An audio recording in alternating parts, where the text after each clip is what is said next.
All right, for this explainer, we're taking a trip back in time, all the way back to 2007. We're going to look at a report from that year that gives us this really fascinating snapshot of the charter school movement right at a pivotal moment in American education. This quote, which is right there in the report, it just sets the stage perfectly.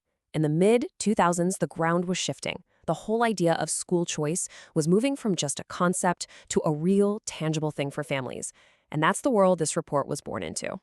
So, before we get any deeper, let's just make sure we're on the same page. What exactly is a charter school, at least according to this 2007 source?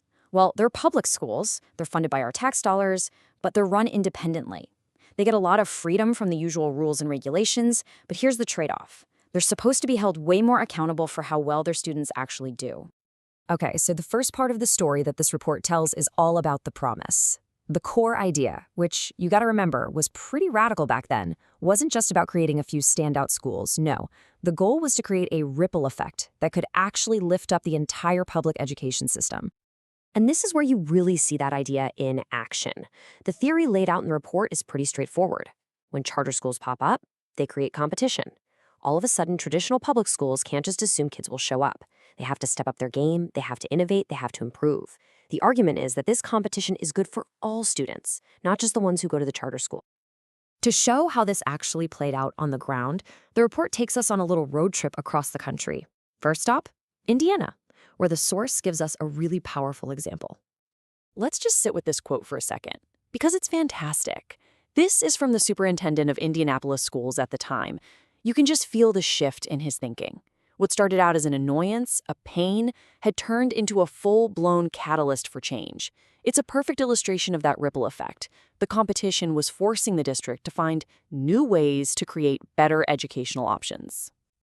All right, let's keep this tour moving. Next up, we're heading to New York, where the report highlights a very similar story from a school district leader up in Buffalo.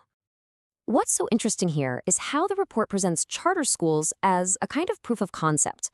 The Buffalo superintendent is looking at a successful charter and he's saying, look, they're teaching the same kids from the same streets. If they can get those results, it proves it's possible for us too. Charters were basically raising the bar for what people thought was even achievable. But, it's never that easy, right? The report makes it crystal clear that this wave of change didn't happen without a fight. In fact, it was met with some serious resistance. And that brings us to the central struggle of this whole story. The report tells us the pushback pretty much came from two different directions, which helps us wrap our heads around the challenges. On one side, you had the big picture political opposition from established groups. And on the other, you had the super practical, nuts and bolts, day-to-day grind of just trying to get a school off the ground. So let's dig into that first one, the pushback from the power players. The report argues that for the established education system, charter schools were a direct threat to the status quo. They challenged all the longstanding rules about everything from budgets to hiring. And this next quote, wow, it makes all that abstract tension feel incredibly personal. This is a high school basketball coach in Gary, Indiana, explaining why his team actually forfeited a championship game instead of playing against a local charter school. It just captures that raw feeling described in the report, a sense that charters weren't just taking kids, they were taking money. And if you think that's wild, get this. The report has other dramatic examples too.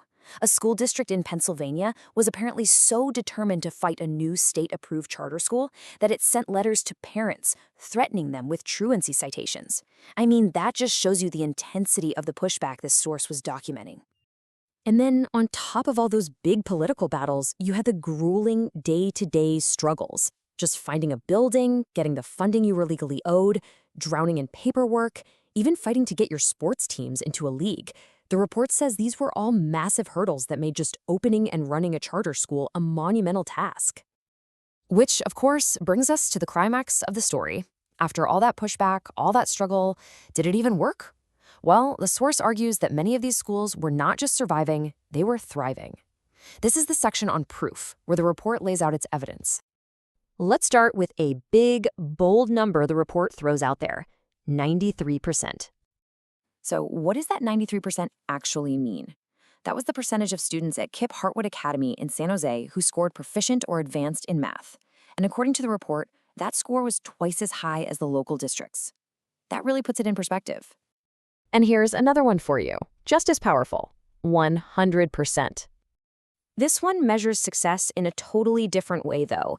It's not about test scores. It's the fact that 100% of graduating seniors at Boston's Match Charter High School got into college. The report highlights data like this to show it was about preparing students for the future, especially kids who would be the first in their families to go to college. But this one might be the most jaw-dropping stat in the whole report. We're not talking about outperforming a neighboring school. In 2006, the 8th graders at Roxbury Prep, a school where nearly 3/4 of the students qualified for free lunch, scored higher on the state math exam than every single school district in the entire state of Massachusetts. Just wow. So, okay, we've seen the promise, we've walked through the struggle, and we've looked at the proof. What's the big picture here? What's the story this 2007 report is really trying to tell us? When you really boil it all down, the 2007 report frames the charter school movement like a classic story in 3 parts. It starts with a huge promise to innovate and lift up all of public education. Then comes the intense pushback from a system that doesn't want to change. And it ends with the proof: remarkable success against some incredible odds. And that leaves us with a final thought. This report is a time capsule, right? It's a snapshot of a moment full of conflict, high stakes, and inspiration. It paints this incredibly vivid picture of a movement fighting to prove itself.